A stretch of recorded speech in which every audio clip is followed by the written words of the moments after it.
अस्सलाम वालेकुम रहमतुल्लाहि व बरकातहू। आज 8वें मुहर्रम का जुलूस बरामद हुआ गुरु बाज़ार से और अब डलगेट में इख्तिताम पजीर होगा। मौलाना मसरूर अब्बास अंसारी साहब हमारे साथ मौजूद है। मौलाना साहब, आज कोई माने ना माने लेकिन आपको बहुत क्रेडिट जाता है इस जुलूस का।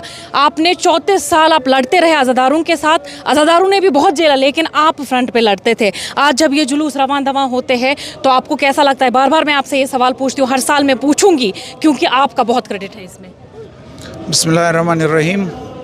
इस तारीखी 8 मुहर्रम के जुलूस पर जो पाबंदियाँ 35 साल तक थी, उन 35 सालों में यहाँ के सब लोगों ने, अज़ादारों ने इस अज़ादारी के इस तारीखी जुलूस को, इसकी याद को ज़िंदा रखने के लिए उस वक़्त कोशिशें की।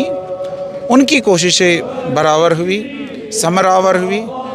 उनकी कोशिशों की वजह से ही ये अज़ादारी का जुलूस अभी निकल रहा है। लेकिन हम अल्लाह ताला का शुक्र अदा करते हैं कि उसने हमारी कोशिशों की कदर और लाज रख ली और हमें ये तौफीक अता की कि हम इस अज़ादारी के जुलूस को निकालें। आज जब ये पुरअमन तरीके से ये जुलूस निकल रहा है तो हमारा मकसद जो था वो ये था कि हम दुनिया को बता दें कि आपने खामखा एक प्रोपगंडा किया है कि इस अज़ादारी के जुलूस से अमन व अमान बिगड़ रहा है, फ़िरका वाराना फसादात शायद उठने वाले हैं। तो जब पहले साल LG इंतज़ामिया ने इजाज़त दी और अज़ादारी का जुलूस आराम से निकला, पुरअमन तरीके से निकला, तो ये उन सब हुक्मरानों पर एक तमाचा था जिन्होंने 35 साल तक मुख्तलिफ़ अदवार में मुख्तलिफ़ हुकूमतों ने इस पर पाबंदी लगाई और जवाज़ ये पैदा किया था कि इससे शायद इख्तिलाफ़ात पैदा होंगे,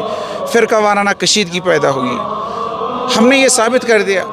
अल्लाह का लाख लाख शुक्र है, इन अज़ादारों की मेहनत है। इन्होंने साबित कर दिया अपने अमल से, अपने किरदार से, अपने उठने बैठने से कि हम जो है पुरअमन लोग हैं, हम तहज़ीब याफ्ता है, हमें माशरे का ख्याल है, हम किसी को अजियत नहीं पहुँचाने चाहते, हम किसी को तकलीफ़ नहीं पहुँचाना चाहते, हम आराम से अपने आईनी हक़ का इस्तेमाल करना चाहते हैं। आईन हक़ हमारा ये है कि हमें मज़हबी आज़ादी है और हमें मज़हबी आज़ादी मिलनी चाहिए। छोटे छोटे बहाने बनाकर और मनफी प्रोपगंडा से ये आज़ादी छीनी नहीं जा सकती। बहुत शुक्रिया आपका। अच्छा, अगर वाकई करबला की बात करते हैं हम, तो यजीद हुसैन की बैयत क्यों चाहते थे? देखिए, इमाम हुसैन अलैहिस्सलाम ने यजीद की बैयत का इनकार किया। यजीद भी बैयत चाहता था क्योंकि यजीद जिस तरीके से हुक्मरान बना था वो तरीका इस्लामी तरीका नहीं था। अब उस इस्लामी तरीक़ पर मोहर तस्दीक कौन डालता? उस वक़्त आलम इस्लाम की सबसे बड़ी अजीम शान शख्सियत थी नवासे रसूल इमाम हुसैन अलैहिस्सलाम। अगर इमाम हुसैन अलैहिस्सलाम यजीद की बैयत करते तो मोहर तस्दीक थी कि यजीद की खिलाफत जायज़ है। इसलिए यजीद का हर सतह पर यही ज़ोर था कि इमाम हुसैन की बैयत किसी न किसी तरीके से ली जाए। इमाम हुसैन अलैहिस्सलाम ने यजीद की बैयत से इनकार किया, जिसको ख्वाजा अजमीरी ने कहा है कि सरदाद नदा दस्त दर दस्ते यजीद, अपना सर दिया लेकिन बैयत नहीं दिया, अपना हाथ नहीं दिया। क्यों? क्योंकि हक़ा के बिना ला इला अस्त हुसैन, क्योंकि इसी वजह से इस्लाम बच गया। अगर इमाम हुसैन अलैहिस्सलाम उस वक़्त बैयत करते तो उस यजीदी इस्लाम की तायद करते, उस यजीदी इस्लाम अभी बरसर इक़्तिदार होता, वही यजीदी इस्लाम हमारे जहनों में होता, जिसमें नमाज तो थी, जिसमें रोज़ा तो था, जिसमें ज़कात तो थी, लेकिन हकीकी जज्बे इस्लाम नहीं था। वो पैगम्बर अकरम सल्लल्लाहु अलैहि वसल्लम की वो तालीमात का वो जज्बा नहीं था उस इस्लाम में।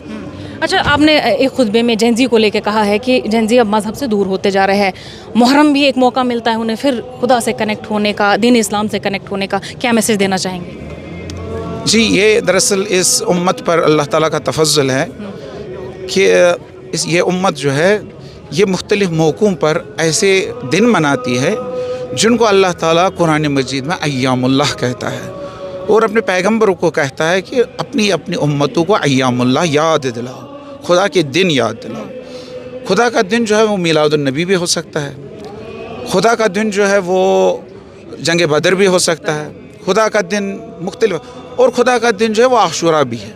جیسے روایت میں ہے کہ اِنَّ عاشورا یوم من ایام اللہ، عاشورہ بھی اللہ تعالیٰ کے دنوں میں سے ایک دن ہے۔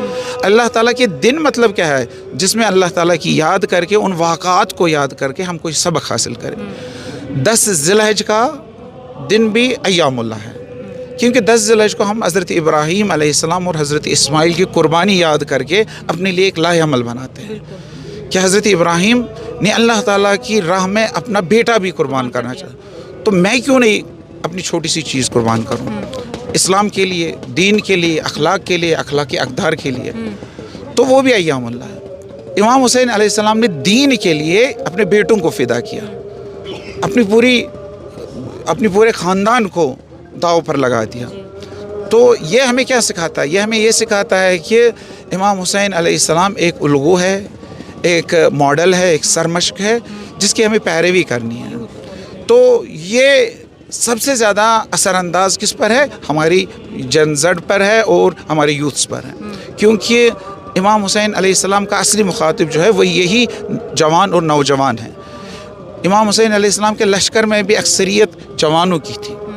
امام حسین نے جھنڈا بھی جوان کو ہی دیا، علمدار بنایا علمدار کربلا حضرت عباس کو، اور اس لیے یہ پیغام دیا کہ تم انقلاب لا سکتے ہو۔ ہر انقلاب جو ہے وہ نئی نسل لاتی ہے، جوان نسل لاتی ہے، بوڑھے اور چھوٹے کوئی انقلاب نہیں لاتے، کسی تحریک قیادت نہیں کرتے۔ اگر جن زی کو، ہمارے یوتھس کو آگے بڑھنا ہے تو امام حسین ان کو جوڑتا ہے اس مین سٹریم سے، جو مین سٹریم ہے اسلام کا مین سٹریم ہے۔ بہت بہت شکریہ آپ کا۔ یہ مسرور عباس انصاری ہمارے ساتھ موجود تھے۔ بہت بڑا کریڈٹ انہیں جاتا ہے جب ہم 8ویں محرم کے جلوس کی بات کرتے ہیں، کیونکہ 8ویں محرم کے جلوس کو لے کے انہوں نے بہت محنت کی ہے، اور ان کے جو مرحوم اور مغفور والد صاحب تھے انہوں نے بھی بڑی محنت کی ہے اس 8ویں محرم کے جلوس کو لے کے۔ ابھی بھی یہ جلوس رواں دواں ہے، آگے بھی ہم علماء اکراموں سے بات کرتے رہیں گے اور واقعی کربلا جاننے کی کوشش کریں گے، اور ینگسٹرز کے لیے اس مجلس سے، ان جلوسوں سے کیا پیغام ملتا ہے وہ بھی آپ تک پہنچائیں گے۔ ایشین نیوز ہب کے لیے سری نگر سے فضا احمد۔